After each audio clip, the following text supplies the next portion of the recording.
আজ হলো ডে 2 আর আমার দিন শুরু হলো এই বাদাম আর ব্ল্যাক কফির সাথে। কাল কাজ শেষ করতে করতে বেশ অনেকটাই রাত হয়ে গেছিলো, তাই আজ ঘুমটাও বেশ বেলাতেই ভাঙলো। তারপর ছটপট রেডি হয়ে অফিস চলে আসলাম। আজ আমাকে তাড়াতাড়ি বাড়ি যেতে হবে, কারণ আমার নতুন ডিপ ফ্রিজারটা চলে এসেছে আর সেটার ইনস্টলেশন আজই হবে। আর আমি খুবই এক্সাইটেড সেটার জন্য, খালি মনে হচ্ছে কখন বাড়ি গিয়ে জিনিসটা দেখব। আর এই হয়ে গেছি আমি রেডি বাড়ি যাওয়ার জন্য। আজ এদিকে খুব মেঘ করেছিল, চারিদিক পুরো অন্ধকার হয়ে গেছিল। আমার যদিও এরকম মেঘলা ওয়েদার বেশ ভালোই লাগে। গতকাল আমি যে ফার্স্ট রিলটা শেয়ার করেছিলাম, সেটার পর আমার নতুন ইনস্টাগ্রাম অ্যাকাউন্টে 8 জন ফলোয়ার্স হয়েছে। আর সবাইকেই অনেক অনেক ধন্যবাদ আমাকে এইভাবে সাপোর্ট আর এনকারেজ করার জন্য।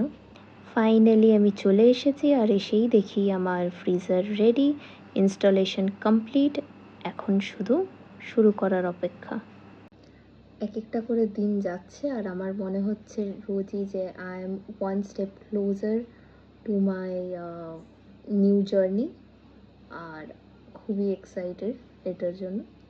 আর everyone's support and good wishes আর all I need right now. দেখা হচ্ছে নেক্সট ভিডিওতে।